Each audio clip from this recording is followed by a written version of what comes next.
Wert thou to consider in this station the last of them to be the first, or conversely, thou wouldst indeed be speaking the truth, as hath been ordained by him who is the wellspring of divinity and the source of lordship.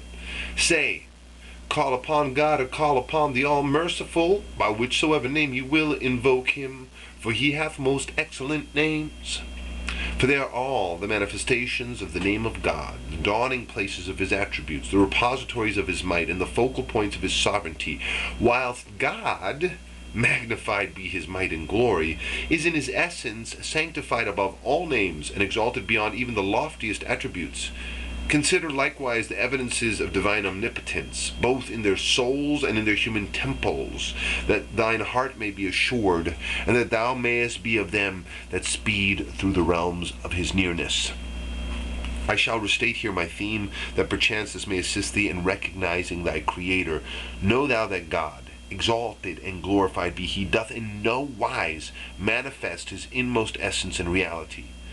From time immemorial, he hath been veiled in the eternity of his essence and concealed in the infinitude of his own being. And when he purposed to manifest his beauty in the kingdom of names and to reveal his glory in the realm of attributes, he brought forth his prophets from the invisible plane to the visible, that his name the manifest might be distinguished from the hidden, and his name the last might be discerned from the first, and that there may be fulfilled the words, he is the first and the last, the seen and the hidden, and he knoweth all things. Thus hath he revealed these most excellent names and most exalted words in the manifestations of his self and the mirrors of his being. It is therefore established that all names and attributes return unto these sublime and sanctified luminaries. Indeed, all names are to be found in their names, and all attributes can be seen in their attributes. Viewed in this light, if thou were to call them by all the names of God, this would be true, as all these names are one and the same as their own being. Comprehend, then, the intent of these words, and guard it within the tabernacle of thy heart, that thou mayest recognize the implications of thine inquiry, fulfill them according to that which God hath ordained for thee, and thus be numbered with those who have attained unto his purpose. All that thou hast heard regarding Muhammad, the son of Hassan, may the souls of all that are immersed in the oceans of the Spirit be offered up for his sake, is true beyond the shadow of a doubt, and we all verily bear allegiance unto him.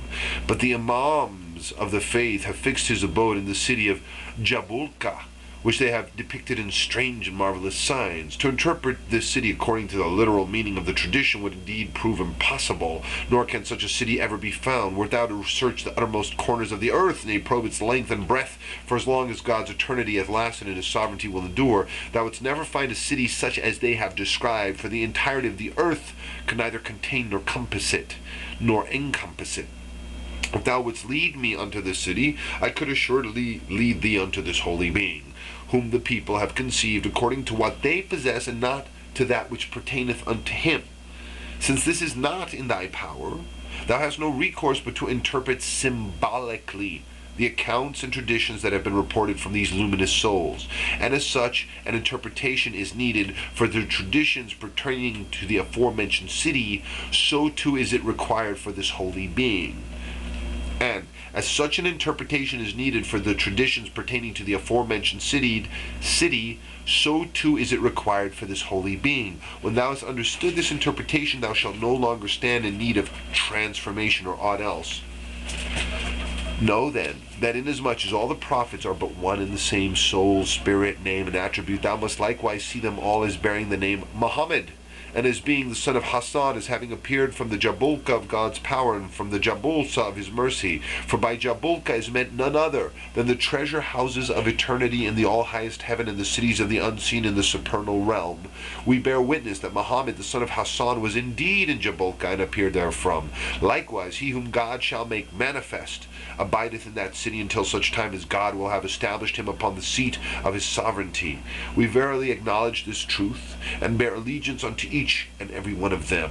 We have chosen here to be brief in our elucidation of the meaning of Jabulka, but if thou be of them that truly believe, thou shalt indeed comprehend all the true meanings of the mysteries enshrined within these tablets.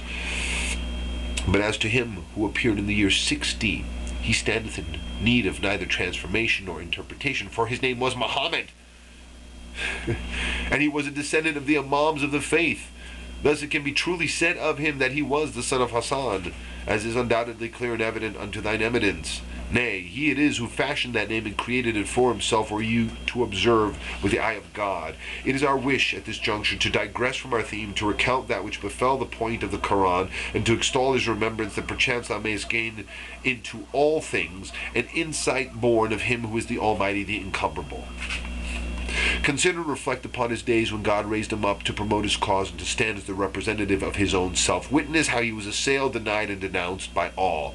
How, when he set foot in the streets and marketplaces, the people derided him, wagged their heads at him, and laughed him to scorn. How at every moment they sought to slay him. Such were their doings that the earth in all its vastness was straitened for him. The concourse on high bewailed his plight. The foundations of existence were reduced to nothingness, and the eyes of the well-favored denizens of his kingdom wept sore over him. Indeed, so grievous were the afflictions which the infidels and the wicked showered upon him, that no faithful soul can bear to hear them. If these wayward souls had indeed paused to reflect upon their conduct, recognized the sweet melodies of that mystic dove singing upon the twigs of this snow-white tree, embraced that which God had revealed unto and bestowed upon them, and discovered the fruits of the tree of God upon its branches, wherefore then did they reject and denounce him?